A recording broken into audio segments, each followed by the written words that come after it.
భద్రపూర్ మహారాజా రాబోతున్నారు. అట్లునా? ఆయన శకుని మహారాజుకి స్నేహితులవుతారు. మన ఆశ్రమానికి రావాలనుకుంటున్నారు. ఆయన్ని ఆహ్వానించడానికి ఏవైనా కార్యక్రమాలు ఏర్పాటు చేయాలి. యుధిష్ఠ, దానికైనా ఏర్పాట్లు నువ్వే చూసుకో. సరే గురుదేవా, తమరు ఏం చేస్తే బాగుంటుందని భావిస్తున్నారో దాని పేరుని వివరించండి. ఎందుకంటే ఆయన మా మావయ్యకి మిత్రుడవుతారు. అందువల్ల ఆయనకి పాట పాడి ఆహ్వానం కల్పిస్తేనే బాగుంటుంది. నేను బాణం వదిలే సత్తాని చూపిస్తాను. సరే, వేరే ఏదైనా? మనం ఏదైనా నాటకం వేద్దామా? నాటకమా? ఏమి నాటకం? నిజానికి దొరికే గెలుపు. దీంట్లో రాక్షసులకి యుద్ధం జరుగుతుంది. ఇందులో నిజానికి గెలుపు దొరుకుతుంది. బాగానే ఉంటుంది. వేరే ఏదైనా? మనం ఇంకొక విషయం కూడా చేయొచ్చు. అదేంటంటే ఇదే చాలా ఎక్కువ. మీరు దీనికైనా అభ్యాసాన్ని చేయాలి. వారి వారి అభ్యాసాన్ని మొదలు పెట్టండి. ఇప్పుడు మనం ఆహ్వానానికి పాడే పాటని పాడి చూసుకుందాం.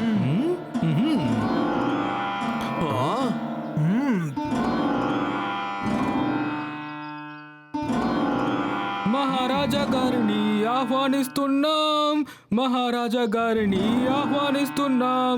భద్రపూర్వకి మహారాజా, మావయ్య గారి మిత్రుడు మీరు మహారాజా. ఆహ్వానిద్దాం మహారాజుని, ఆహ్వానిద్దాం ఈ మహారాజుని. భద్రపూర్వకి మహారాజా, మహారాజు గారిని ఆహ్వానిద్దాం, మహారాజు గారిని.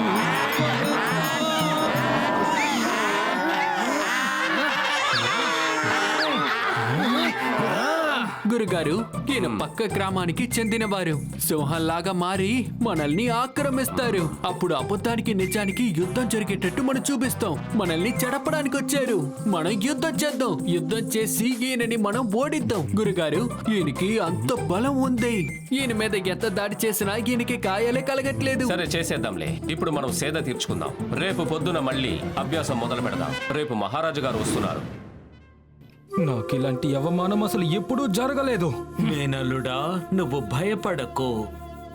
ఎన్ని అవమానాలు మీకు జరిగాయో అంతకు రెట్టింపుగా పాండవులకు జరుగుతాయి. నేను వేస్తున్న పథకం గురించి ఎవ్వరికీ తెలియదు. నేను వేస్తున్న పాచికలన్నీ అవతలి వాళ్లకు యమపాశాలుగా ఉంటాయి. నేను ఏం చెయ్యబోతున్నాను అన్నది రేపే మీకు తెలుస్తుంది.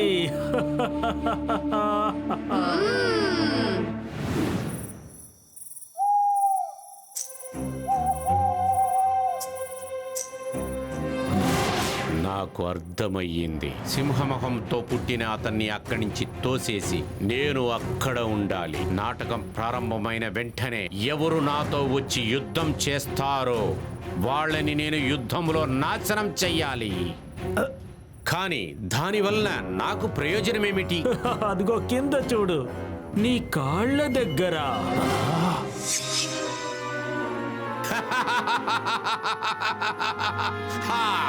దీనికోసమైనా నేను అక్కడికి వచ్చి నటిస్తానికి ఒప్పుకుంటున్నాను.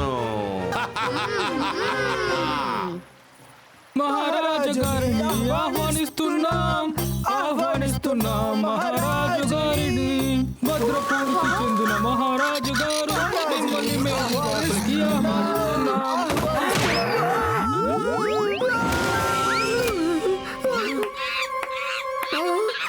అన్నయ్య వినండి, మీరు శ్రావ్యంగా అసలు పాడలేరు. ఈ రోజు మిమ్మల్ని గాడిదలు కుక్కలు పరిగెత్తేలా చేస్తే అది మీకు కాదు, గురువు గారికి అవమానం. మొత్తం ఆశ్రమానికి అవమానం. గురుదేవులకి ఆశ్రమానికి అవమానం జరగడం మాకు ఇష్టం లేదు. నువ్విప్పుడు ఏం చెప్పాలనుకుంటున్నావు? మీరు మా నాటకాన్ని నడిపించండి. యుద్ధం జరిగేటప్పుడు మీరు కథ చెప్తే చాలా అందంగా ఉంటుంది. మీరు హస్తినాపురానికి యువరాజులు కదా. మేమందరం కలిసి నాటకాన్ని నడిపిస్తాం. నేను చెప్పేది సరేననిపిస్తోందా? చెప్పండి, లేదంటే మేము వెళ్ళిపోతాం. మొదటిసారిగా నువ్వు చెప్పింది నేను ఒకసారి అంగీకరించబోతున్నాను. నేను యువరాజుని. యుద్ధం చేయడానికి నేను కూడా ఒప్పుకుంటున్నాను.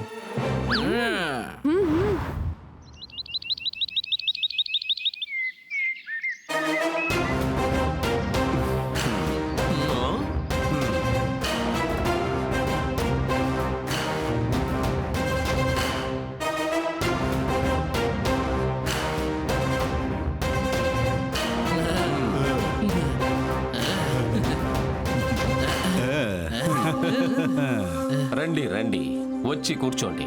కార్యక్రమాలు మొదలవబోతున్నాయి.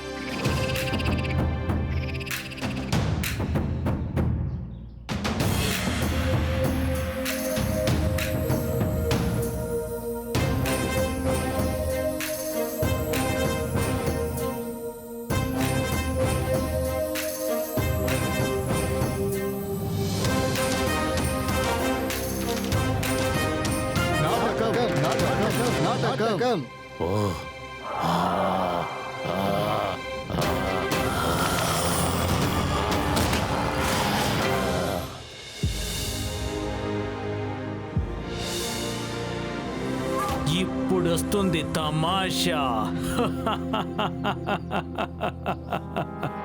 నేను నీకు ఆజ్ఞ ఇస్తున్నాను. అబద్ధానికి నిజానికి మధ్య జరిగే యుద్ధంలో ఎప్పుడు నిజమే గెలుస్తుందని నువ్వు ఇప్పుడు అర్థం చేసుకుంటావు. రాక్షసులతో జరిగే యుద్ధానికి ఎప్పుడు మంచి వాళ్ళే గెలుస్తారు. ఇప్పుడు నువ్వెళ్ళు. ఒరేరే, ఇలా జరిగిందేంటి? నా మేనల్లుడు, ఇది ఎలా జరుగుంటుంది? దీనికి పాండవులు కదా వచ్చుండాలి. ఇవాళ ఇతిహాసమే మారిపోతుంది. రాక్షసులతో జరిగే యుద్ధానికి ఎప్పుడూ రాక్షసులే గెలుస్తారని ఇవాళ నీకు అర్థమైపోతుంది.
ఎంత అద్భుతమైన నటన!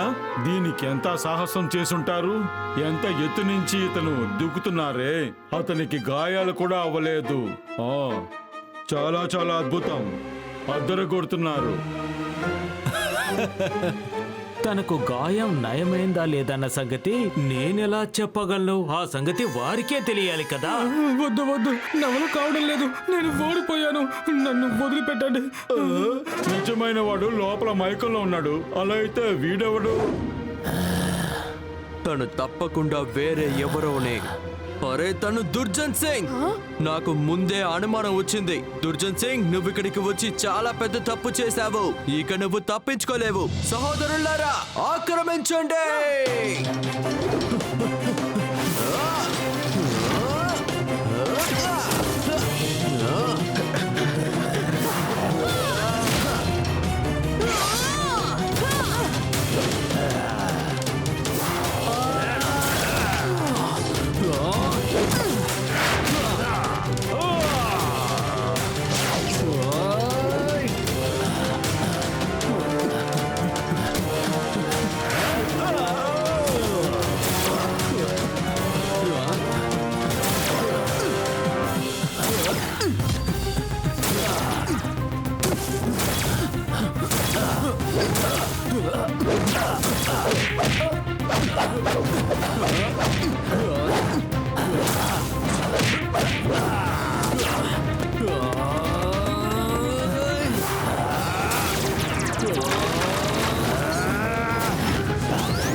ఎంత అద్భుతమైన నటన! మంచి నాటకం.